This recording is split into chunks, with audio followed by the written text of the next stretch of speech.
Hello mga kapaanggala, this is your Ate Mary Ann and welcome to my mini vlog. So eto nga guys, andito ako ngayon sa may Puma, sa warehouse nila rito sa may parang Marikina City. Amazing! And the best dito ay yung mga sapatos nila. Grabe, sobrang mura. 888 lang. May sapatos ka na branded na Puma talaga.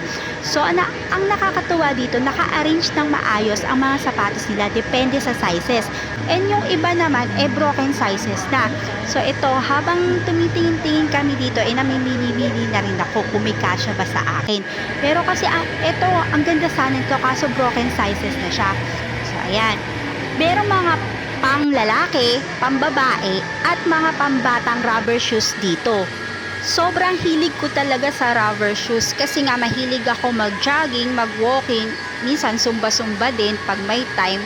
Kaya kailangan ko talaga ng mga rubber shoes. Pero ang saklap lang kasi wala akong nakitang sizes ko dito.